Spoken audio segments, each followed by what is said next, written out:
Hi friends, ಹೇಗಿದ್ದೀರಾ? ಎಲ್ಲರೂ ಚೆನ್ನಾಗಿದ್ದೀರಾ ಅಂದ್ಕೊತೀನಿ. ನಾನು ಕೂಡ ಚೆನ್ನಾಗಿದ್ದೀನಿ. ಫ್ರೆಂಡ್ಸ್, ಇದು ಬಂದು ಸೋಮವಾರ ಕೆಲಸ ಎಲ್ಲ ಮುಗಿಸಿ ನಾನಿವಾಗ ಸಂಜೆ ಒಂದು 3:30ನಲ್ಲಿ ವಿಡಿಯೋ ಸ್ಟಾರ್ಟ್ ಮಾಡಿದ್ದೀನಿ. ಫ್ರೆಂಡ್ಸ್, ಬೆಳಗ್ಗೆಯಿಂದೆಲ್ಲ ಕೆಲಸ ಇರುತ್ತಲ್ಲ, ಮಾಮೂಲಿ ಕೆಲಸ ಎಲ್ಲ ಮುಗಿಸ್ಕೊಂಡು ಹಾಗೆ ಇವಾಗ ಹಬ್ಬಕ್ಕೆ ಬಟ್ಟೆ ಹಾಕೋಣ ಅಂತಂದ್ಬಿಟ್ಟು ತೊಗೊಂಡೋಗೋಣ ಅಂತಂದ್ಬಿಟ್ಟು ಇವಾಗೆಲ್ಲ ಇಟ್ಕೊತಾ ಇದ್ದೀನಿ. ಮೊನ್ನೆ ತೊಗೊಂಡಿದ್ದೆ, ಆದರೆ ಇದನ್ನ ಇನ್ನೂ ಹೊಲಿಯೋದಕ್ಕೆ ಹಾಕಿರಲಿಲ್ಲ. ಆದರೆ ಇವಾಗ ಹಾಕೋಣ ಅಂತಂದ್ಬಿಟ್ಟು ನೋಡಿ, ಸ್ಯಾರಿ ಒಂದು, ಮತ್ತು ಇದನ್ನ ತುಂಬ ಸಿಂಪಲ್ಲಾಗೇ ಇರುತ್ತೆ ನನಗೆ ತೊಗೊಳೋದು ಸೀರೆ. ಇದು ಅದರದ್ದು ಬ್ಲೌಸು. ನನಗೆ ತುಂಬ ಗ್ರ್ಯಾಂಡಾಗಿರೋ ಸೀರೆಗಳೆಲ್ಲ ನನಗೊಂದಿಷ್ಟೊಂದು ಇಷ್ಟ ಆಗೋದಿಲ್ಲ. ಅದಕ್ಕೆ ಸಿಂಪಲ್ಲಾಗಿರೋಂಥ ಸೀರೆಗಳೇ ತೊಗೊತೀನಿ ನಾನು. ಇದು ನೈಟಿ. ಈ ನೈಟಿ ಮತ್ತು ನನಗೆ ನಾನು ಅಮ್ಮನ ಮನೆಗೆ ಹೋಗಿದ್ದಾಗ ಅಲ್ಲಿ ನನಗೆ ನನ್ನ ತಮ್ಮನ ಹೆಂಡತಿ ಇಸ್ಕೊಟ್ಟಿರೋದು. ನಾನು ಫಸ್ಟೆಲ್ಲ ನಾನು ನೈಟಿ ಜಾಸ್ತಿ ಬಳಸ್ತಾನೇ ಇರಲಿಲ್ಲ. ಇವಾಗ ನಾನು ಜಾಸ್ತಿ ಬಳಸ್ತಾ ಇರೋದು ನೈಟಿ. ಆವಾಗೆಲ್ಲ ನನಗೆ ಬರೀ ಡ್ರೆಸ್ಗಳೇ ಅಷ್ಟೇ ಇಷ್ಟ ಆಗ್ತಾಯಿದ್ದು. ಅದಕ್ಕೆ ಇವಾಗ ಸರಿ ನೈಟಿಗಳೇ ಒಂದು ಮನೇಲಿ ಯೂಸ್ ಆಗುತ್ತೆ ಅಂತಂದ್ಬಿಟ್ಟು ತೊಗೊಂಡಿರೋದು 2 ನೈಟಿ. ಇನ್ನು ಈ ಟಾಪ್ ಬಂದು ಮೊನ್ನೆ ಶಿವರಾತ್ರಿ ಹಬ್ಬಕ್ಕೆ ಮುಂಚೆನೇ ತೊಗೊಂಡಿದ್ದೆ, ಆದರೆ ಇನ್ನೂ ನಾನು ಸ್ಟಿಚ್ ಮಾಡೋಕ್ಕೆ ಕೊಟ್ಟಿರಲಿಲ್ಲ. ಅದಕ್ಕೆ ಇವತ್ತು ತೊಗೊಂಡೋಗೋಣ ಅಂತ ಅಂದ್ಬಿಟ್ಟು ಅದು ಸಹ ತೊಗೊಂಡಿದ್ದೀನಿ. ಮತ್ತು ಪೆಟಿಕೋಟು ಅಷ್ಟೇ, ಇದು ಅಮ್ಮನ ಮನೇಲಿ ಹೋದಾಗಲೇ ತೊಗೊಂಡಿದ್ದು, ಅವರೇ ಈಸ್ಕೊಟ್ಟಿದ್ದು ಸ್ಯಾರಿ ಪೆಟಿಕೋಟ್ಗಳು. ಇದು ನನಗೆ ಸೀರೆಗಳು ತೊಗೊಂಡಾಗಲೇ ತೊಗೊಂಡ್ಬಿಟ್ರೆ ಚೆನ್ನಾಗಿರುತ್ತೆ. ಆವಾಗ ಒಂದೊಂದು ತೊಗೊತೀನಿ ನಾನು. ಒಂದೊಂದು ಸರಿ ಕಾಸಿದ್ದಾಗ ಈಗ ತೊಗೊತೀನಿ ನಾನು. ಆ ಸೀರೆಗೆ ಮ್ಯಾಚ್ ಅಂತಲೇ ತೊಗೊಳಲ್ಲ. ಯಾವಾಗ ಕಾಸಿರುತ್ತೋ ಆವಾಗ ತೆಗೆದಿಟ್ಕೊತೀನಿ. ಇವಾಗ ಎಲ್ಲ ಕವರಲ್ಲಿ ಇಟ್ಕೊಂಡು ಹೋಗೋಣ. ಅಲ್ಲಿ ಹೋಗಿ ನೋಡೋಣ ಅವ್ರು ಯಾವಾಗ ಕೊಡ್ತಾರೋ ಏನು ಅಂತ. ಇವಾಗೆಲ್ಲ ನೋಡಿ, ಇದೇನೇ ಸ್ಯಾರಿ. ಇದು ಸ್ಯಾರಿ ಚೆನ್ನಾಗಿರುತ್ತೆ, ಸಿಂಪಲ್ಲಾಗಿರುತ್ತೆ. ನನಗೆ ಈ ಥರ ಸಿಂಪಲ್ ಸ್ಯಾರಿಗಳೇ ಇಷ್ಟ. ಬಿಸಿಲಲ್ಲೂ ಬೇರೆ ನಾವು ಈ ಹಬ್ಬಗಳ ಟೈಮಲ್ಲೆಲ್ಲ ತುಂಬ ಗ್ರ್ಯಾಂಡಾಗಿರೋದೆಲ್ಲ ಉಟ್ಕೊಳೋದಕ್ಕಾಗಲ್ವಲ್ಲ. ತುಂಬ ಸಿಂಪಲ್ಲಾಗಿ ಉಟ್ಕೊಂಡ್ರೆ ಕೆಲಸ ಮಾಡೋದಕ್ಕೂ ಚೆನ್ನಾಗಿರುತ್ತೆ ಮತ್ತು ಫ್ರೀಯಾಗೂ ಇರುತ್ತೆ. ಇವಾಗ ಸ್ಟಿಚ್ ಮಾಡೋಕ್ಕಂತ ಹೋಗ್ತಾಯಿದ್ದೀನಿ ಕೊಡೋದಕ್ಕೆ. ನೋಡಿ, ಬಿಸಿಲು ಎಷ್ಟೊಂದು ಬಿಸಿಲಿದೆ ಗೊತ್ತಾ. ನಮ್ಮ ಮನೆಯಿಂದ ಸ್ವಲ್ಪ ದೂರ ಅಷ್ಟೇ. ಅಲ್ಲಿಗೆ ನಡ್ಕೊಂಡು ಹೋಗೋಷ್ಟರಲ್ಲಿ ಸಾಕಾಗೋಯ್ತು. ತುಂಬಾ ಬಿಸಿಲಿದೆ ಯಪ್ಪ. ಇವಾಗಂತೂ ತುಂಬಾ ಬಿಸಿಲು. ಆಚೆ ಕಡೆ ಬರೋದಕ್ಕೆ ಭಯ ಆಗ್ತೈತೆ. ಒಳಗಡೆನೇ ಇರೋಣ ಅಂತಂದ್ರೆ ಅದೇ ಇಷ್ಟ. ಒಳಗಡೆನೇ ತುಂಬ ಇರೋದಕ್ಕೆ ಇಷ್ಟಪಡ್ತೀನಿ. ಬಿಸಿಲು ಬಂದರೆ ಒಳಗಡೆನೇ ಇದ್ದು ಬಿಸಿಲು ಮುಖ ನೋಡಿದ್ರೆ ಒಂಥರ ಅಯ್ಯಪ್ಪ, ಏನು ಇಷ್ಟೊಂದು ಬಿಸಿಲ ಅಂತ ಅನಿಸ್ಬಿಡುತ್ತೆ. ಅಭ್ಯಾಸ ಇರೋರು ಹೇಗೋ ಇದ್ದೋಗ್ಬಿಡ್ತಾರೆ ಫ್ರೆಂಡ್ಸ್. ಆದರೆ ನಾವು ಅಭ್ಯಾಸ ಇಲ್ದಿದ್ದವ್ರಿಗೆ ತುಂಬಾ ಕಷ್ಟ ಬಿಸಿಲು ಅಂದರೆ. ನೋಡಿ, ಇವಾಗ ಇಲ್ಲಿ ಅವರು ನನ್ನ ಅಂಗಡಿ ಬರಲ್ಲ, ಅಂಗಡಿನಲ್ಲಿ ಹಾಕಲ್ಲ, ಇಲ್ಲೊಬ್ಬ ಮನೆಯಲ್ಲಿ ಇಟ್ಕೊಂಡಿದ್ದಾರೆ. ಬಿಸಿನಾ?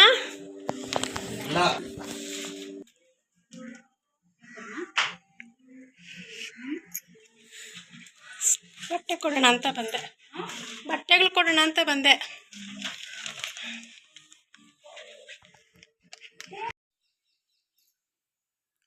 ಫ್ರೆಂಡ್ಸ್, ಇವಾಗ 5 ಗಂಟೆ ಆಗಿದೆ. ಆವಾಗಲೇ ಹೋಗಿ ಹಾಕ್ಬಿಟ್ಟು ಬಂದಿದ್ದೀನಿ. ಅವ್ರು ಹಬ್ಬಕ್ಕೆ ಕೊಡ್ತೀನಿ ಅಂತ ಹೇಳಿದ್ದಾರೆ ಬಟ್ಟೆ ಎಲ್ಲ. ಅಲ್ಲೋಗಿ ಏನು ಜಾಸ್ತಿ ಅವ್ರನ್ನೆಲ್ಲ ವಿಡಿಯೋ ಮಾಡೋಕ್ಕಾಗಲ್ಲ, ಅವ್ರ ಪರ್ಮಿಷನ್ ಇಲ್ಲದ್ರೆ ಮಾಡೋಕ್ಕಾಗಲ್ವಲ್ಲ. ಅದಕ್ಕೆ ನಾನೇನು ಮಾಡಿಲ್ಲ. ಮನೆಗೆ ಬಂದು ತುಂಬ ಹೊತ್ತಾಯಿತು. ಬಂದು ಸ್ವಲ್ಪ ಹೊತ್ತು ಕೂತ್ಕೊಂಡಿದ್ದೆ. ಈಗ ನಮ್ಮ ಮನೇಲಿ ಟಿ ವಿಗೆ ಕರೆನ್ಸಿ ಬೇರೆ ಇಲ್ಲ ಫ್ರೆಂಡ್ಸ್. ಕರೆನ್ಸಿ ಹಾಕ್ಸ್ಬೇಕು ಟಿ ವಿಗೆ. ನೆನ್ನೆನೇ ಹಾಕ್ಸ್ತೀನಿ ಅಂತ ಹೇಳಿದ್ರು ನಮ್ಮ ಯಜಮಾನ್ರು. ಅವ್ರಿಗೆ ಪಾಪ ಅಲ್ಲಿ ATM ಅಲ್ಲಿ ಹೋಗಿ ದುಡ್ಡು ತೆಗಿಯೋದು ಗೊತ್ತಾಗಲ್ಲ ಅಂತ ಹೇಳಿದ್ರು. ನನ್ನನ್ನೇ ಬಾ ಅಂದರು. ನಾನು ಹೋಗೋಕ್ಕಾಗಿಲ್ಲ. ನೋಡೋಣ, ನಾಳೆ ಹೋಗೋಣ ಅಂದ್ಕೊಂಡಿದ್ದೀನಿ. ನಾಳೆ ಹೋಗಿ ಹಾಕ್ಸ್ಬೇಕು. ಮತ್ತು ಫ್ರೆಂಡ್ಸ್, ಖುಷ್ಬು ಮೇಡಮ್ ಅವರ ಆಯಿಲು, ಇವಾಗ ಅವರು ಎಣ್ಣೆ ಆವಾಗ ತುಂಬ ವೈರಲ್ ಆಗಿತ್ತಲ್ಲ. ನೋಡಿ, ನನ್ನ ಸ್ಕಿನ್ನು ಮತ್ತೆ ಅದೇ ಥರನೇ ಆಗೋಯ್ತು. ಅಂದರೆ ನಾನು ಹಾಕ್ತಾಯಿದ್ರೆ ಕಂಟಿನ್ಯೂಗೆ ಹಾಕ್ತಾಯಿದ್ರೆ ಸರಿ ಹೋಗ್ತಾಯಿತ್ತು. ಆದರೆ ನನಗೆ ಎಣ್ಣೆ ಖಾಲಿ ಆಗೋಯ್ತು. ಎಣ್ಣೆ ಬೇಗ ಯಾಕೆ ಖಾಲಿ ಆಯಿತು ಅಂತಂದರೆ, ನನಗೆ ಕಾಲು ಸ್ವಲ್ಪ ಊದ್ಕೊಂಡಿತ್ತಾ, ಆ ಕಾಲು ಊದ್ಕೊಂಡಾಗೆ ಅದು ನೋವೆಲ್ಲ ಸ್ವಲ್ಪ ಇತ್ತು. ರಾತ್ರಿ ಹೊತ್ತು ಏನು ಮಾಡಿದೆ ನಾನು ಅದನ್ನ ಕಾಲೆಲ್ಲ ಕಾಲಿಗೆಲ್ಲ ಎಣ್ಣೆ ಹಾಕ್ಕೊಂಡು ಸ್ವಲ್ಪ ಚೆನ್ನಾಗಿ ಮಸಾಜ್ ಮಾಡಿಕೊಂಡೆ. ಅದು ವಾಸಿ ಆಯಿತು. ಊತೆಲ್ಲ ಸ್ವಲ್ಪ ಸ್ವಲ್ಪ ಕಮ್ಮಿ ಆಗೋದು, ಮತ್ತು ನೋವೆಲ್ಲ ಕಮ್ಮಿ ಆಗೋದಾಗ್ತಾಯಿತ್ತು. ಅದಕ್ಕೆ ನಾನು ಮಾಡಿದೆ, ಮುಖಕ್ಕೆ ಹಾಕೋದಕ್ಕಿಂತ ಜಾಸ್ತಿ ನಾನು ಅದಕ್ಕೆ ಹಾಕ್ಕೊಂಡು ಎಣ್ಣೆ ಎಲ್ಲ ಖಾಲಿ ಆಗೋಯ್ತು. ನೋಡಿ ನಾನು ಮತ್ತೆ ಎಣ್ಣೆ ಹಾಕೋದು ಬಿಟ್ಟಿದ್ದಕ್ಕೆ ಮತ್ತೆ ಯಾವ ಥರ ಕಾಣಿಸ್ತಾ ಇದೆ ನನ್ನ ಮುಖ ಅಂತ ನೋಡೋಣ ಫ್ರೆಂಡ್ಸ್. ಇನ್ನೊಂದ್ಸರಿ ನಾನು ಹೋದರೆ ಹಾಲೋ ಆಯಿಲು ಇಲ್ಲೆಲ್ಲ ಸಿಗುತ್ತೋ ಇಲ್ಲೋ ಗೊತ್ತಿಲ್ಲ, ತೊಗೊಂಬರ್ಬೇಕು. ನನಗೆ ಅದಕ್ಕಿಂತ ನಾನು ಮನೆಯಲ್ಲಿ ಯಾವಾಗ ನಾನು ಅಂದರೆ ನಾನು ಮನೆಯಲ್ಲಿ ಯಾವ ಥರ ಮಾಡ್ಕೊತೀನೋ ಟಿಪ್ಸ್ ಅದನ್ನೇ ಟ್ರೈ ಮಾಡೋಣ ಅಂತ ಅಂದ್ಕೊಂಡಿದ್ದೀನಿ. ತುಂಬ ಜನ ಹೇಳಿದ್ರು ಅದು ಒಬ್ಬೊಬ್ಬರಿಗೆ ಸೆಟ್ ಆಗ್ತಾ ಇಲ್ಲ ಅಂತ. ನಿಜ ಫ್ರೆಂಡ್ಸ್, ಒಬ್ಬೊಬ್ಬರಿಗೆ ಸೆಟ್ ಆಗ್ತಾ ಇಲ್ಲ ಆ ಎಣ್ಣೆ. ಖುಷ್ಬು ಮೇಡಮ್ ಅವರ ಆಯಿಲ್ ಅವರು ವೈರಲ್ ಮಾಡಿದ್ರಲ್ಲ, ಅದು ತುಂಬಾ ವೈರಲ್ ಆಗಿತ್ತು ಅವಾಗ. ಅವು ತುಂಬ ಜನ ಟ್ರೈ ಮಾಡಿದ್ದಾರೆ. ನಾನು ಸಹ ಟ್ರೈ ಮಾಡಿದೆ, ಮತ್ತು ನಮ್ಮ ಅಕ್ಕನೂ ಸಹ ಟ್ರೈ ಮಾಡಿದ್ದಾಳೆ. ನಮ್ಮ ಅಕ್ಕಗೆ ಅದು ಸ್ವಲ್ಪ ಮುಖದಲ್ಲೆಲ್ಲ ಇದೆಲ್ಲ ಸ್ವಲ್ಪ ಅಲರ್ಜಿ ಥರ ಆಗ್ತಾ ಇದೆಯಂತೆ. ಅವಳು ತುಂಬಾ ಈ ಥರದ ಮನೆ ಟಿಪ್ಸು ಏನೇನು ಸಿಗುತ್ತೋ ಟಿಪ್ಸ್ ಎಲ್ಲ ಯೂಸ್ ಮಾಡ್ತಾ ಇರ್ತಾಳೆ. ಅವಳೆಲ್ಲ ಟ್ರೈ ಮಾಡ್ತಾ ಇರ್ತಾಳೆ ಫ್ರೆಂಡ್ಸ್. ನನಗೆ ಅಷ್ಟೊಂದು ಪೇಷನ್ಸ್ ಇಲ್ಲ ನನಗೆ, ಆದರೆ ಅವಳೆಲ್ಲ ಬ್ಯೂಟಿದು ತುಂಬಾ ಫಾಲೋ ಮಾಡ್ತಾಳೆ. ನೋಡೋಣ, ನಾನಿವತ್ತೊಂದು ಟಿಪ್ಸು ಹೇಳ್ತೀನಿ. ಮನೆಯಲ್ಲೇ ಏನು ಸಿಗುತ್ತೆ, ಏನು ಐಟಮಲ್ಲೇ ಮಾಡ್ಕೊಬೋದು. ಒಂದು ವಾರದಲ್ಲೇ ನಮಗೆ ಅದರಲ್ಲಿ ರಿಸಲ್ಟ್ ಗೊತ್ತಾಗ್ತೈತೆ. ಹಂಗೆ ಮಾಡೋಣ ಅಂತ ಅಂದ್ಕೊಂಡಿದ್ದೀನಿ. ನಾನಿನ್ನು ಆಯಿಲೆಲ್ಲ ಬಳಸೋದಕ್ಕಾಗಲ್ಲ. ನೋಡಿ, ಅದೊಂದು ಸ್ವಲ್ಪ ದಿವಸ ಹಾಕಿದೆ, ಚೆನ್ನಾಗಿತ್ತು, ಚೆನ್ನಾಗಿ ಗ್ಲೋ ಸಹ ಬಂದಿತ್ತು ಮುಖದಲ್ಲಿ. ನೋಡಿ, ಇವಾಗ ಮತ್ತೆ ಆ ಎಣ್ಣೆ ಹಾಕೋದು ಬಿಟ್ಟಾದಮೇಲೆ ಮತ್ತೆ ಇದೇ ಥರನೇ ಆಗೈತೆ. ಇನ್ನು ಲೈಫ್ ಲಾಂಗ್ ಹಂಗೆ ಹಾಕ್ಕೊಂಡೇ ಇರಬೇಕು ಅಂತಂದರೆ ಸುಮ್ಮನೆ ಸ್ವಲ್ಪ ಸಮಸ್ಯೆ ಆಗುತ್ತೆ. ಅಂದರೆ ನಮಗೆ ಏನಾದರೂ ತೊಗೊಂಬರ್ಬೇಕು ಅಂತಂದರೆ ದೂರ ಹೋಗಬೇಕು, ಅದ್ರ ಟೈಮ್ ಕರೆಕ್ಟಾಗಿ ಸಿಕ್ಕಲ್ಲ, ಏನೂ ಇಲ್ಲ. ಅದಕ್ಕೆ ಯಾಕೆ ನೋಡೋಣ ಮನೆಯಲ್ಲಿ ಏನು ಐಟಮ್ ಇದೆಯೋ ಅದರಲ್ಲೇ ಮಾಡ್ಕೊಳ್ಳೋಣ ಅಂತ. ಮತ್ತು ನೋಡಿ, ಇಲ್ಲಿ ನಾನು ಕುಂಕುಮ ಇಡ್ತಾಯಿದ್ದೆ ಫ್ರೆಂಡ್ಸ್. ಹೆಣ್ಮಕ್ಳಿಗೆ ಮಾಮೂಲಿ ಮದುವೆ ಆದಮೇಲೆ ಇಲ್ಲಿ ಕುಂಕುಮ ಇಡೋ ಸಾಮಾನ್ಯ ಅಲ್ವಾ, ಅದೇ ಥರ ನಾನು ಇಡ್ತಾಯಿದ್ದೆ. ನೋಡಿ ಅಲರ್ಜಿಗೆ ಹೆಂಗಾಗಿದೆ ಅಂತ. ಇನ್ಮೇಲೆ ಇಡೋದಿಲ್ಲ, ಬಿಟ್ಬಿಡ್ತೀನಿ, ಕುಂಕುಮನ ಇಡೋದಿಲ್ಲ. ಅಲ್ಲಿ ಏನಾದರೂ ಹಬ್ಬಗಳ ಟೈಮಲ್ಲಿ ಅಥವಾ ಎಲ್ಗಾನ ಹೋಗಬೇಕಂದ್ರೆ ಮಾತ್ರ ನೋಡಿ ಚೆನ್ನಾಗಿರೋದು ಕುಂಕುಮ ತೊಗೊಂಬಂದು ಇಟ್ಕೊಳ್ಳೋಣ ಅಂತ ಅಂದ್ಕೊಂಡಿದ್ದೀನಿ. ಮಾಮೂಲಿ ಇವಾಗ ಬರೋವಂಥ ಕುಂಕುಮಗಳೆಲ್ಲ ಇಕ್ಕೋದು ಬೇಡ ಫ್ರೆಂಡ್ಸ್. ತುಂಬ ಅಲರ್ಜಿ ಆಗ್ತದೆ, ತುಂಬ ಕೆಮಿಕಲ್ ಮಿಕ್ಸ್ ಆಗಿರುತ್ತೆ, ಅದರಲ್ಲಿ ಕೆಮಿಕಲೆಲ್ಲ ಮಿಕ್ಸ್ ಆಗಿರುತ್ತೆ. ಓಕೆ, ಇವಾಗ ಅಲ್ಲಿ ಹೋಗಿ ಬಂದಲ್ಲ ತುಂಬಾ ಟಯರ್ಡ್ ಆಗೋಯಿತು. ತುಂಬ ಬಿಸಿಲು ಅಂದರೆ ಬಿಸಿಲು, ವಿಪರೀತ ಬಿಸಿಲಿದೆ ಫ್ರೆಂಡ್ಸ್. ಆದರೆ ಫಸ್ಟು ಬೇಗ ಅಡುಗೆ ಮಾಡ್ಕೊತೀನಿ ನಾನು. ಇವಾಗ ಬನ್ನಿ ಅಡುಗೆ ಮನೆಗೆ ಹೋಗೋಣ. ನನ್ನ ಫೇವ್ರೆಟ್ ಜಾಗ ಅಂದರೆ ಅಡುಗೆ ಮನೆ, ಅಲ್ಲಿಗೆ ಹೋಗೋಣ ಬನ್ನಿ. ನೋಡಿ, ಸಿಂಪಲ್ಲಾಗಿ ದೇವ್ರ ದೀಪನ ಸಹ ಹಚ್ಚಿದ್ದೀನಿ. ಮತ್ತು ನನ್ನ ಫ್ರೆಂಡು ಪ್ರಸಾದ ಕೊಟ್ಟಿದ್ದಾರೆ, ಮಾದೇಶ್ವರ ಬೆಟ್ಟಕ್ಕೆ ಹೋಗಿದ್ರಂತೆ. ನೋಡಿ, ಮಾದೇಶ್ವರ ಬೆಟ್ಟಕ್ಕೆ ಹೋಗಿದ್ರಂತೆ, ಅವ್ರು ಪ್ರಸಾದ ಸಹ ತಂದು ಕೊಟ್ಟಿದ್ದಾರೆ. ಪ್ರಸಾದ ಭಂಡಾರ ಮತ್ತು ದಾರನೂ ಸಹ ತಂದು ಕೊಟ್ಟಿದ್ದಾರೆ. ನಮ್ಮ ಯಜಮಾನರಿಗೆ ಕಟ್ಟಬೇಕು ಅದನ್ನು ಕೈಗೆ. ಮಧ್ಯಾಹ್ನನೇ ನಾನು ಸೋಮವಾರ ಎಲ್ಲ ರಂಗೋಲಿ ಎಲ್ಲ ಹಾಕಿದ್ದೀನಿ, ಸಿಂಪಲ್ಲಾಗಿ ಹಾಕ್ಕೊಂಡಿದ್ದೀನಿ. ಸೋಮವಾರ ಇದು ನಾನು ಮಾಮೂಲಿ ಮಾಡೋ ಅಂಥ ಪೂಜೆ. ಮಲ್ಲಿಗೆ ಹೂವು ನಮ್ಮ ಗಿಡದ್ದೆ ಫ್ರೆಂಡ್ಸ್, ಅದನ್ನ ನಾನು ಕಟ್ಟಿ ಹಾಕಿದ್ದೀನಿ. ನಾನು ಮಗ್ಗಲ್ಲಿ ಬಿಡಿಸ್ಕೊಂಬಿಟ್ರೆ ಚೆನ್ನಾಗಿರುತ್ತೆ, ಮಗ್ಗಲ್ಲಿ ಬಿಡಿಸ್ಕೊಳಲ್ಲ, ಹರಳಿದಾಗ ಬಿಡಿಸ್ಕೊತೀನಿ, ಸ್ವಲ್ಪ ಅದು ಬಾಡ್ದಂಗೆ ಇರುತ್ತೆ. ಇನ್ನು ಅಲ್ಲಿಂದ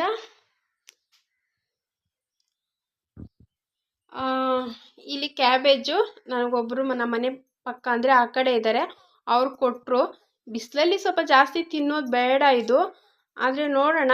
ನನಗೆ ತುಂಬ ಇಷ್ಟ ಕ್ಯಾಬೇಜ್ ಪಲ್ಯ ಮತ್ತು ಗೋಬಿ ಮಂಚೂರಿ ಆ ಥರ ಎಲ್ಲ ಮಾಡ್ತಾರಲ್ಲ, ಆ ಥರ ಮಾಡ್ಕೊಂಡು ತಿನ್ನೋಕ್ಕೆ ಚೆನ್ನಾಗಿರುತ್ತೆ ಅಂತ ತೊಗೊಂಬಂದಿದ್ದೀನಿ.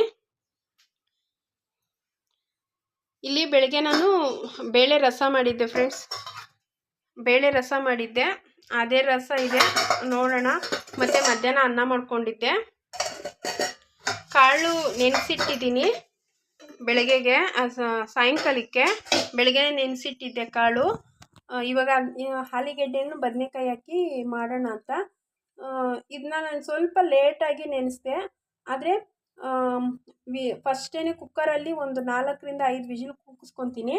ಆವಾಗ ಸಾಂಬಾರು ಮಾಡೋಕ್ಕೆ ಚೆನ್ನಾಗಿರ್ತೈತೆ. ನಮ್ಮ ಯಜಮಾನ್ರಿಗೆ ಈ ಥರ ಕಾಳು ಕಡಿಗಳೆಲ್ಲ ಹಾಕಿ ಸಾಂಬಾರು ಮಾಡಿದ್ರೆ ಚೆನ್ನಾಗಿರುತ್ತೆ. ಆದರೆ ಅವ್ರೇನು ಹೇಳ್ತಾರೆ, ಬೇಳೆ ಸಾಂಬಾರುಗಳೆಲ್ಲ ಜಾಸ್ತಿ ತಿನ್ನಲ್ಲ.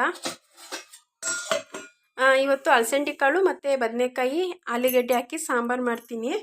ಇನ್ನು ಇಷ್ಟೇ ಫ್ರೆಂಡ್ಸ್, ಕೆಲಸ ಎಲ್ಲ ಮುಗಿಸ್ಕೊಂಡಿದ್ದೀನಿ. ಇದು ದ್ರಾಕ್ಷಿ ನೆನ್ನೆ ನಮ್ಮ ಯಜಮಾನ್ರು ತೊಗೊಂಬಂದಿದ್ರು. ನಾನು ಹಾಗೆ ಇಟ್ಟಿದ್ದೀನಿ, ಸ್ವಲ್ಪ ತಿಂದು ತೊಳಿಬೇಕು ಫ್ರೆಂಡ್ಸ್. ನನಗೆ ಬೇಕಾದಾಗ ತೊಳ್ಕೊಂಡು ತಿಂತೀನಿ. ನೀರೆಲ್ಲ ಹಾಕಿಡ್ತೀನಿ.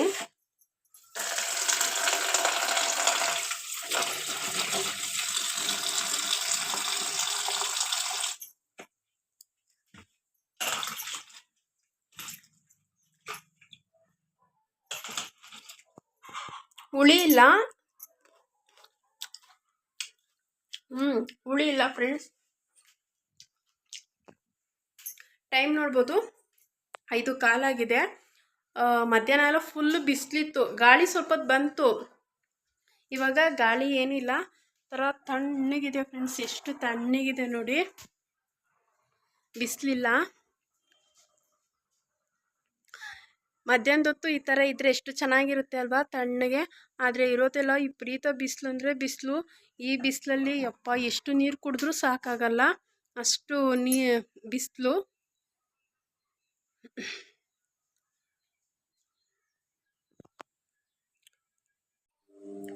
ಇನ್ನು ನಾನು ಬೆಳಗ್ಗೆ 2 ಬ್ಯಾಗ್ ಇತ್ತು. ಅಂದರೆ ಈ ತರಕಾರಿ ರೇಷನ್ ಎಲ್ಲ ತೊಗೊಂಬರ್ತಾರಲ್ಲ, ಗೋಣಿ ಚೀಲದ ಬ್ಯಾಗು ಇದು ನಾನು ತೊಗೊಂಬಂದು ಇಟ್ಕೊಂಡಿದ್ದೆ. ಅದರಲ್ಲಿ ನಮ್ಮ ಯಜಮಾನ್ರು ಏನು ಮಾಡಿದ್ದಾರೆ, ಟೊಮೊಟೊ ತೊಗೊಂಬಂದ್ಬಿಟ್ಟಿದ್ದಾರೆ. ಆ ಟೊಮೊಟೊ ಎಲ್ಲ ಅದರಲ್ಲಿ ಸ್ವಲ್ಪ ಗಲೀಜಾಗಿ ಹೋಗ್ಬಿಟ್ಟಿತ್ತು. ಅದನ್ನೆಲ್ಲ ತೊಳೆದು ಅಲ್ಲಿ ಒಣಗಾಕಿದ್ದೆ. ಹಾಗೆ ನಮ್ಮ ಯಜಮಾನ್ರು ಸಹ ಕೆಲಸದಿಂದ ಬಂದರು. ಅವರು ಸಹ ಕೆಲಸದಿಂದ ಬಂದರು 5:15ಗೆಲ್ಲ ಅವ್ರು ಬಂದುಬಿಡ್ತಾರೆ. ಈಗ ಬ್ಯಾಗೆಲ್ಲ ತೊಳೆದಿದ್ನಲ್ಲ, ಅದನ್ನೆಲ್ಲ ನೀಟಾಗಿ ಎತ್ತಿಟ್ಕೊತಾ ಇದ್ದೀನಿ. ಅದೇನಾದರೂ ಅದು ವೈಟ್ ಬ್ಯಾಗಲ್ಲ, ಸ್ವಲ್ಪ ಕಲೆ ಏನಾದರೂ ಆದರೆ ಚೆನ್ನಾಗಿ ಕಾಣಿಸೋದಿಲ್ಲ, ಅಸಹ್ಯವಾಗಿರುತ್ತೆ. ಅದಕ್ಕೆ ನಾನು ಸ್ವಲ್ಪ ಸೋಪ್ ಪುಡಿ ಹಾಕಿ ಚೆನ್ನಾಗಿ ನೆನೆಸ್ಬಿಟ್ಟು ಒಂದು ಸ್ವಲ್ಪ ಬ್ರಷ್ ಮಾಡಿದ್ರೆ ಆ ಕಲೆಗಳೆಲ್ಲ ಹೋಯಿತು. ಮತ್ತು ನಮಗೆ ಚೆನ್ನಾಗಿರೋ ಬ್ಯಾಗು ಮತ್ತು ಅದು ಏನಕ್ಕಾದ್ರೂ ತೊಗೊಂಬರೋಕ್ಕೆ ಆಗ್ತೈತಲ್ಲ, ಸಂತೆಗೆ ಹೋದಾಗೆಲ್ಲ ಹೊಸ ಬ್ಯಾಗೆಲ್ಲ ತೊಗೊಳೋದಕ್ಕಾಗಲ್ಲ. ಇವಾಗ ಹಾಗೆ ನಮ್ಮ ಯಜಮಾನ್ರು ಮಧ್ಯಾಹ್ನ ಊಟದ ಬಾಕ್ಸ್ ಎಲ್ಲ ಇತ್ತಲ್ಲ, ಆ ಬಾಕ್ಸ್ನೆಲ್ಲ ತೊಳೆಯೋಕೆ ಹಾಕ್ಬಿಟ್ಟು ಸ್ವಲ್ಪ ಟೀ ಇಡು ಅಂತಂದರು. ಸರಿ ಅಂತಂದ್ಬಿಟ್ಟು ಅವ್ರಿಗೆ ಟೀ ಮಾಡಿ ಕೊಡ್ತಾಯಿದ್ದೀನಿ. ಕಾಫಿ ಇಡಲ ಅಂತ ಅಂದೆ. ಬೇಡ, ಕಾಫಿ ಸ್ವಲ್ಪ ಶುಂಠಿ ಹಾಕ್ಬಿಟ್ಟು ಸ್ಟ್ರಾಂಗಾಗಿ ಟೀ ಇಟ್ಕೊಡು ಅಂತ ಹೇಳಿದ್ರು.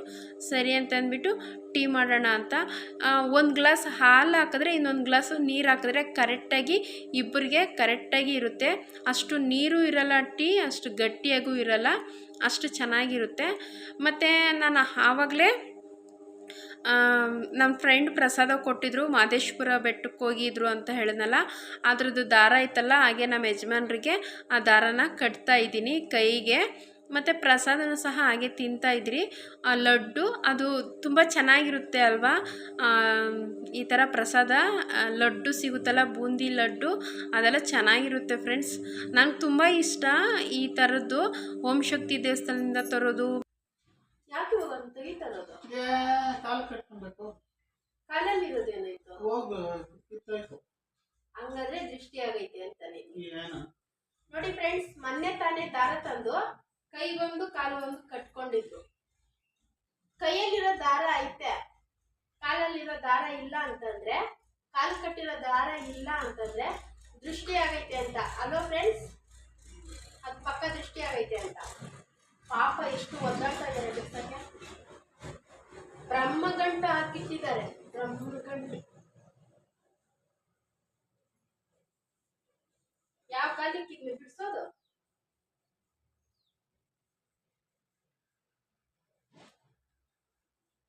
ಆಗಲ್ಲ.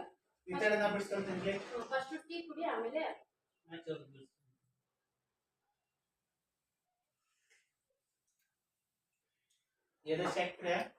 ಅದು ಸ್ವೀಟ್ ತಿಂತೀನಿ ನೋಡಿ.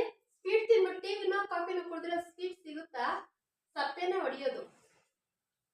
ಆಹಾ ಆಹಾ.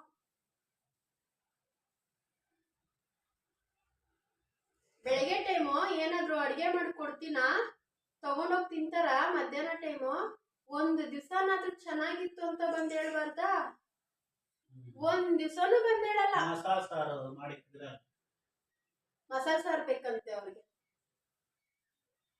ಬರೀ ಕಾಳುಗಳು ಸಾರು, ಬಸ್ಸಾರು ಇದಿಷ್ಟೇ ಇವ್ರು ಇಷ್ಟಪಡೋದು, ಇನ್ಯಾವುದು ಇಷ್ಟಪಡಲ್ಲ.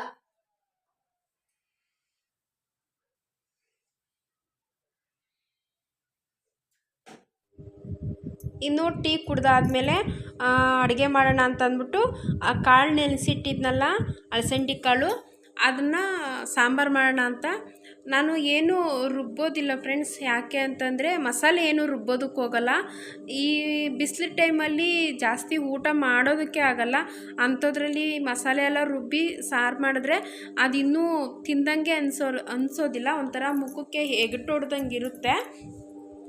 ಅದಕ್ಕೆ ಇದು ನಾರ್ಮಲಾಗಿ ನಾನು ಬೇಳೆ ಸಾಂಬಾರು ಯಾವ ಥರ ಮಾಡ್ತೀರೋ ಅದೇ ಥರನೇ ಮಾಡೋಣ ಅಂತ, ರುಬ್ದಿರನೇ ಮಾಡೋಣ ಅಂತ ಅಂದ್ಕೊಂಡಿದ್ದೀನಿ. ಇವಾಗ ನೋಡಿ, ಫಸ್ಟು ಅದು ಕಾಳು ಇನ್ನೂ ಸ್ವಲ್ಪ ನೆನಿಬೇಕಾಗಿತ್ತು. ಆದರೆ ಫಸ್ಟಿಗೆ ಅದು ಚೆನ್ನಾಗಿ ಬೇಯಬೇಕಲ್ಲ, ಬರೀ ಕಾಳೇನೆ ಕುಕ್ಕರಲ್ಲಿ ಹಾಕಿ ಒಂದು 4 ವಿಜಿಲ್ ಕೂಗಿಸ್ಕೊತೀನಿ. ಅದು ಬೇಯೋಷ್ಟರಲ್ಲಿ ತರಕಾರಿ ಎಲ್ಲ ಕಟ್ ಮಾಡ್ಕೊತೀನಿ. ತರಕಾರಿ ಅಂತಂದರೆ ಬರೀ ಆಲೂಗೆಡ್ಡೆನೂ ಮತ್ತು ಬದನೆಕಾಯಿ ಕಟ್ ಮಾಡಿ ಹಾಕ್ತೀನಿ ಅಷ್ಟೇ, ಬೇರೆ ಏನು ಚೆನ್ನಾಗಿರಲ್ಲ ಅದಕ್ಕೆ ಹಾಕೋದಕ್ಕೆ. ಮತ್ತು ತರಕಾರಿ ಜಾಸ್ತಿ ಹಾಕಿದ್ರೆ ಸಾರು ಜಾಸ್ತಿ ಹೋಗ್ಬಿಡ್ತೈತೆ, ಆಮೇಲೆ ತಿರ್ಗಲ್ಲ ನಾಳೆ ಮಿಕ್ಕುತ್ತೆ ಫ್ರೆಂಡ್ಸ್. ಅದನ್ನ ಬೇರೆ ಇಟ್ಕೊಂಡು ಇದು ಮಾಡಬೇಕು. ಅದಕ್ಕೆ ಬೇಡ ಅಂದ್ಬಿಟ್ಟು ಜಾಸ್ತಿ ಮಸಾಲೆ ರುಬ್ಬಲ್ಲ, ಜಾಸ್ತಿ ತರಕಾರಿನೂ ಹಾಕಿ ಮಾಡಲ್ಲ. ಇವಾಗ ಕಾಳು ಬೆಂದಿರೋ ಅಂಥ ಕಾಳಿಗೆ ಬದನೆಕಾಯಿನೂ ಮತ್ತು ಆಲೂಗೆಡ್ಡೆ ಹಾಕ್ಕೊಂಡು ಇನ್ನೊಂದು ವಿಜಿಲ್ ಕೂಗಿಸ್ಕೊತೀನಿ. ಇದು ಸ್ವಲ್ಪ ಟೈಪೋಡು ನಾನು ಈ ಕಡೆ ಸೈಡಲ್ಲಿ ಇಟ್ಕೊಂಡಿದ್ದೆ, ಹಂಗಾಗಿ ಬೆಳಕು ಸರಿಯಾಗಿ ಕಾಣಿಸ್ತಾನೆ ಇರಲಿಲ್ಲ. ನಾನು ಆ ಕಡೆ ಸೈಡ್ ಇಟ್ಕೊಂಡಿದ್ರೆ ಕ್ಲೀನಾಗಿ ಚೆನ್ನಾಗಿ ಕಾಣಿಸ್ತಾ ಇತ್ತು. ಇವಾಗ ತರಕಾರಿ ಎಲ್ಲ ಬೇಕಿಟ್ಬಿಟ್ಟು ಇವಾಗ ಸಾಂಬಾರು ಒಗ್ಗರಣೆಗೆ ಹಾಕ್ಕೊತಾ ಇದ್ದೀನಿ. ಇದು ನಾನು ಹೇಳಿದ್ನಲ್ಲ ರುಬ್ಬಲ್ಲ ಅಂತ. ಇವಾಗ ನೋಡಿ, ಒಂದು ಪಾತ್ರೆಗೆ ಸ್ವಲ್ಪ ಎಣ್ಣೆನೂ, ಸಾಸಿವೆ, ಜೀರಿಗೆ ಹಾಕಿದ್ದೀನಿ. ಮತ್ತು ಬೆಳ್ಳುಳ್ಳಿ ಒಂದು ಹೆಚ್ಚಿಟ್ಕೊಂಡಿದ್ದೆ. ಸ್ವಲ್ಪ ಬೆಳ್ಳುಳ್ಳಿ ಸ್ವಲ್ಪ ಜಾಸ್ತಿ ಹಾಕಿದ್ರೆ ಚೆನ್ನಾಗಿರುತ್ತೆ, ಯಾಕೆ ಅಂದರೆ ನಾವು ಅದು ಹುಳಿ ಸಾಂಬಾರಲ್ವ, ಅದಕ್ಕೆ ಬೆಳ್ಳುಳ್ಳಿ ಮತ್ತು ಕರಿಬೇವು ಸೊಪ್ಪು ಅದಕ್ಕೆ ಹಾಕ್ಬಿಟ್ಟು ಸ್ವಲ್ಪ ಈರುಳ್ಳಿ, ಕರಿಬೇವು ಸೊಪ್ಪು ಹಾಕಿ ಚೆನ್ನಾಗಿ ಫ್ರೈ ಮಾಡಿಕೊಂಡು ಈಗ ಟೊಮೊಟೊ ಹಾಕ್ಕೊಂಡಿದ್ದೀನಿ. ಮತ್ತು ಟೊಮೊಟೊಗೆ ಹಾಕ್ಬಿಟ್ಟು ಸ್ವಲ್ಪ ಉಪ್ಪು ಮತ್ತು ಅರಿಶಿನ ಹಾಕಿ ಚೆನ್ನಾಗಿ ಮಿಕ್ಸ್ ಮಾಡಿ, ನಾವು ಮ್ಯಾಶ್ ಮಾಡ್ತೀರಲ್ಲ ಬೇಳೆ ಅದೆಲ್ಲ, ಅದರಲ್ಲಿ ಈ ಥರ ಚೆನ್ನಾಗಿ ಮ್ಯಾಶ್ ಮಾಡ್ಕೊಬೇಕು ಫ್ರೆಂಡ್ಸ್. ಟೊಮೊಟೊ ಎಲ್ಲ ಚೆನ್ನಾಗಿ ಬೇಯಬೇಕು. ಚೆನ್ನಾಗಿ ಅದು ಮ್ಯಾಶ್ ಆದರೆ ಸಾಂಬಾರು ಸಹ ಸ್ವಲ್ಪ ಗಟ್ಟಿ ಬರುತ್ತೆ ಮತ್ತು ಟೇಸ್ಟು ಇರುತ್ತೆ. ಇಲ್ಲಿ ನಾನು ಸಾಂಬಾರು ಪುಡಿ 1 ಸ್ಪೂನಷ್ಟು ಸಾಂಬಾರು ಪುಡಿ ಹಾಕ್ಕೊತಾ ಇದ್ದೀನಿ. ನನಗೆ 1 ಸ್ಪೂನ್ ಸಾಕು. ಈಗ ಹುಣ್ಸೆಹಣ್ಣು ಸ್ವಲ್ಪ ನೆನೆಸಿಟ್ಕೊಂಡಿದ್ದೆ. ಹುಣ್ಸೆಹಣ್ಣು ಅದಕ್ಕೆ ಹುಳಿ ಹಾಕಲೇಬೇಕಲ್ಲ. ಇವಾಗ ಹುಣ್ಸೆಹಣ್ಣು ಕಿವುಚಿ ಅದಕ್ಕೆ ಸ್ವಲ್ಪ ಹಾಕ್ಕೊಂಡು ಬೆಂದಿರೋ ಅಂಥ ಕಾಳು ತರಕಾರಿನ ಹಾಕ್ಕೊತಾ ಇದ್ದೀನಿ. ತುಂಬ ಸಿಂಪಲ್ಲಾಗಿರುತ್ತೆ ಫ್ರೆಂಡ್ಸ್ ಈ ಸಾರು. ಅಷ್ಟೊಂದು ಹೆವಿ ಅಂತಲೂ ಅನಿಸಲ್ಲ, ಮಸಾಲೆ ಅಂತಲೂ ಅನಿಸಲ್ಲ, ಚೆನ್ನಾಗಿರುತ್ತೆ ಬಿಸಿ ಮುದ್ದೆ, ಬಿಸಿ ಅನ್ನಕ್ಕೆ. ಇವಾಗ ಅದಷ್ಟು ಹಾಕ್ಬಿಟ್ಟು ಒಂದು ಸ್ವಲ್ಪ ಬೆಲ್ಲ ಹಾಕ್ತಾಯಿದ್ದೀನಿ. ಬೆಲ್ಲ ಹಾಕೋದ್ರಿಂದ ಹುಳಿ ಸಾಂಬಾರು ತುಂಬ ಚೆನ್ನಾಗಿರುತ್ತೆ. ಈಗ ಸಾಂಬಾರೆಲ್ಲ ರೆಡಿ ಆಯಿತು ನೋಡ್ಬೋದು. ಅಷ್ಟು ನೀರು ಇಲ್ಲ, ಅಷ್ಟು ಗಟ್ಟಿ ಇಲ್ಲ, ಒಂಥರ ಚೆನ್ನಾಗಿರುತ್ತೆ ಇದು. ಲಾಸ್ಟಲ್ಲಿ ಕೊತ್ತಂಬರಿ ಸೊಪ್ಪು ಹಾಕ್ಕೊಂಡಿದ್ದೀನಿ. ಮತ್ತು ಇಲ್ಲಿ ನಮ್ಮ ಯಜಮಾನ್ರು ಕತ್ಲಲ್ಲಿ ನೋಡಿ ಏನು ಮಾಡ್ತಾಯಿದ್ದಾರೆ, ಗಿಡಗಳ ಹತ್ರ ಅಲ್ಲಿ ದಾಳಿಂಬೆ ಗಿಡ ಅದು ಏನೋ ಸ್ವಲ್ಪ ಕೆಳಗಡೆ ಬಂದುಬಿಟ್ಟಿದೆ ಅಂತಂದ್ಬಿಟ್ಟು ಅಲ್ಲೇನೋ ರೆಡಿ ಮಾಡ್ತಾ ಇದ್ದಾರೆ. ಕತ್ಲು ಫ್ರೆಂಡ್ಸ್, ಏನು ಕಾಣಲ್ಲ. ಆದ್ರೆ ಬೇಡ, ನಾಳೆ ಏನಾದರೂ ಮಾಡ್ಕೊಣಿಯ, ಬೇಗ ಬಂದಾಗ್ರೆ ಬಾ ಅಂತಂದ್ರೂ ಅವರು ಕೇಳಲ್ಲ. ಅವರಂತೂ ಸುಮ್ಮನೆ ಕೂತ್ಕೊಳಲ್ಲ ಪಾಪ, ಏನಾದರೂ ಒಂದೊಂದು ಕೆಲಸ ಮಾಡ್ತಾನೇ ಇರ್ತಾರೆ. ಸರಿ, ನಾನು ಹಾಗೆ ಒಂದು ವಿಡಿಯೋ ತೊಗೊಂಡೆ. ನಮ್ಮ ಕಡೆ ಕತ್ಲಾದರೆ ನೋಡಿ, ಒಂಟಿ ಮನೆ ಹೀಗೆ ಇರುತ್ತಲ್ಲ, ಅದು ನೋಡೋಕ್ಕೇನೋ ರಾತ್ರಿ ಹೊತ್ತು ಚೆನ್ನಾಗಿರುತ್ತೆ, ಆದರೆ ಸ್ವಲ್ಪ ಭಯ ಆಗುತ್ತೆ ರಾತ್ರಿ ಹೊತ್ತು ಒಬ್ಬೊಬ್ಬರೇ ಓಡಾಡೋದಕ್ಕೆಲ್ಲ. ನನಗೆ ಸ್ವಲ್ಪ ಅಭ್ಯಾಸ ಆಗಿದೆ. ಮುಂಚೆ ಎಲ್ಲ ಸ್ವಲ್ಪ ಭಯ ಇರ್ತಾಯಿತ್ತು, ಇವಾಗ ಪರವಾಗಿಲ್ಲ, ಸ್ವಲ್ಪ ಧೈರ್ಯ ಇದೆ. ಹಬ್ಬದ ಟೈಮಲ್ಲೆಲ್ಲ ಒಬ್ಬಳೇನೆ ಎದ್ದು ಕೆಲಸ ಎಲ್ಲ ಮಾಡ್ಕೊತಾ ಇರ್ತೀನಿ. ಈಗ ಅಡುಗೆನೂ ಸಹ ಆಗಿದೆ. ಬಿಸಿ ಬಿಸಿ ರಾಗಿ ಮುದ್ದೆ ಮತ್ತು ಅಲಸಂದಿ ಕಾಳು ಸಾಂಬಾರು ಮಾಡಿತ್ತು. ಚೆನ್ನಾಗಿತ್ತು ಫ್ರೆಂಡ್ಸ್. ಒಳ್ಳೆಯದು ಈ ಕರ್ಮೀನ್ ಸಾಂಬಾರು ಬರುತ್ತಲ್ಲ ಆ ಥರ ಚೆನ್ನಾಗಿತ್ತು, ಆ ಥರನೇ ಇತ್ತು ನೋಡಿ. ನಮ್ಮ ಯಜಮಾನ್ರು ಆಚೆ ಕಡೆ ಚಾಪೆ ಹಾಕ್ಕೊಂಡು ಮಲ್ಕೊಂಡಿದ್ದಾರೆ, ಎಷ್ಟು ಆರಾಮಾಗಿ ಮಲಗಿದ್ದಾರೆ, ತಣ್ಣಗಿದೆ ಅಂತಂದ್ಬಿಟ್ಟು. ಇನ್ನು ಅವ್ರಿಗೆ ಊಟ ಕೊಟ್ಬಿಟ್ಟು ನಾನು ಸಹ ಊಟ ಮಾಡಿದೆ. ಇವತ್ತಿನ ವಿಡಿಯೋ ಇದು ಇಷ್ಟ ಆಗಿತ್ತು ಫ್ರೆಂಡ್ಸ್. ಒಂಥರ ಚೆನ್ನಾಗಿರುತ್ತೆ ಅಲ್ವಾ ನೈಟ್ ಹೊತ್ತು ಆಚೆ ಕಡೆ ಈ ಥರ ಕೂತ್ಕೊಂಡು ಊಟ ಮಾಡೋದು ಬೇಸಿಗೆ ಕಾಲದಲ್ಲೇ ಚೆಂದ. ಇವತ್ತಿನ ವಿಡಿಯೋ ಇದು ಇಷ್ಟ ಆಗಿತ್ತು ಫ್ರೆಂಡ್ಸ್. ಓಕೆ, ಈ ವಿಡಿಯೋನ ಇಲ್ಲಿಗೆ ಎಂಡ್ ಮಾಡ್ತೀನಿ. ನಿಮಗೂ ಇಷ್ಟ ಆಗುತ್ತೆ ಅಂತ ಅಂದ್ಕೊತೀನಿ. ಯಾರೆಲ್ಲ ಈ ಥರ ಬೇಸಿಗೆ ಕಾಲದಲ್ಲಿ ಆಚೆ ಕಡೆ ಊಟ ಮಾಡ್ತೀರಂತ ಕಮೆಂಟ್ ಮಾಡಿ ಆಯಿತಾ. Okay, bye friends. ಮತ್ತೊಂದು ವಿಡಿಯೋನಲ್ಲಿ ಸಿಗ್ತೀನಿ. ಥ್ಯಾಂಕ್ ಯು ಸೋ ಮಚ್ ನನ್ನ ವಿಡಿಯೋ ನೋಡಿ